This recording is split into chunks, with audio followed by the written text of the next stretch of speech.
Hi అండి, good evening friends. నేను ఈ మధ్యన ఒడిస్సాలోని ఒక ప్లేస్ చూశానండి. అది చాలా బాగుంది. మీ అందరితో షేర్ చేసుకుందామని పెడుతున్నానండి. ఇది టిబెటన్ బౌద్ధ మతానికి చెందిన ప్రసిద్ధ మఠం అండి. జిరాంగ్ గ్రామానికి సమీపంలో ఈ మఠం నిర్మించబడిందండి. దీన్ని ఒడిస్సాలోని చిన్న టిబెట్ అని కూడా అంటారు. ఈ మఠం ప్రశాంతమైన కొండల మధ్యన చుట్టుపచ్చని చెట్లు, చుట్టుపక్కల అందమైన ప్రకృతి కనిపిస్తుంది. ఈ మఠం ఆధ్యాత్మిక ప్రశాంతతకు ప్రసిద్ధి చెందినదిగా చెప్తున్నారు. ఇక్కడ బుద్ధుని భారీ విగ్రహం ప్రధాన ఆకర్షణగా ఉంటుందండి. అది చాలా బాగుంది. ఆ ప్లేస్ అంతాను మఠ నిర్మాణ శైలి ఎంతో ఆనందంగా ఉంటుందండి చూడడానికి. టిబెటన్ కళా సాంప్రదాయం ఇందులో స్పష్టంగా కనిపిస్తుంది. ఇక్కడ బౌద్ధ భిక్షువులు నివసిస్తుంటారు. వారు ధ్యానం మరియు ప్రార్థనలు చేస్తూ ఉంటారు. బౌద్ధ మత బోధనలను అభ్యసిస్తారు. చిన్న విద్యార్థులకు కూడా మత బోధన బోధిస్తారు.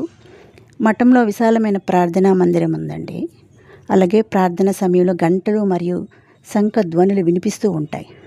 ఇక్కడ రంగురంగుల ప్రార్థనా జెండాలు ఎగురుతూ ఉంటాయి. అవి శాంతి మరియు శుభాన్ని సూచిస్తాయి. దేశం నలుమూలల నుంచి భక్తులు ఇక్కడికి వస్తూ ఉంటారు. విదేశాల నుంచి కూడా అనేక మంది పర్యాటకులు సందర్శిస్తున్నారండి. ప్రకృతి ప్రేమికులకి ఈ ప్రదేశం చాలా బాగా నచ్చుతుందండి. ఫోటోగ్రఫీకి కూడా చాలా బాగుంది ప్లేసు. మఠం పరిసరాలు కూడా పరిశుభ్రంగా ఉన్నాయి. ఇక్కడ వాతావరణం చాలా చల్లగా ఆహ్లాదకరంగా ఉన్నదండి. మేము వెళ్ళింది సమ్మర్లోనైనా కూడా అక్కడ వాతావరణం మాత్రం కూల్గా అనిపించింది. బాగుందండి. ఈ ప్రదేశం చాలా మనసుకు ప్రశాంతత కలిగినట్టు ఉంది. ధ్యానం చేయడానికి అనువైన ప్రదేశం. ఇక్కడ టిబెట్ సంస్కృతి సాంప్రదాయాలు కనిపిస్తున్నాయండి. బౌద్ధ పండుగలను ఘనంగా నిర్వహిస్తారు.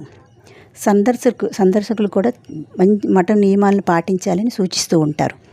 ప్రశాంతతను కాపాడడానికి నిశ్శబ్దాన్ని పాటిస్తారు. ఈ జిరాంగ్ పట్టణం ఒడిస్సాలోని ముఖ్యమైన పర్యాటక కేంద్రాలలో ఒకటిగా ఉందండి. అంటే ఒరిస్సాలో చాలా ప్లేసులు ఉన్నాయండి, కానీ ఇది కూడా నెంబర్ 1 అనుకోవచ్చు. చాలా బాగుందండి చూడడానికి. అక్కడ సంస్కృతి, ఆధ్యాత్మిక ప్రాముఖ్యత కలిగిన ప్రదేశంగా ఉంది. ఆధ్యాత్మికత ఇక్కడ కల్పిస్తున్నట్టు అనిపిస్తుంది. జిరాంగ్ మఠం సందర్శించడం ఒక మధురమైన అనుభవం అండి నాకు. ప్రతి ఒక్కరు జీవితంలో ఒక్కసారైనా సందర్శిస్తే బాగుంటుంది అనుకుంటున్నాను. మీకు వీలైతే మీ అందరూ వెళ్ళి చూడండి.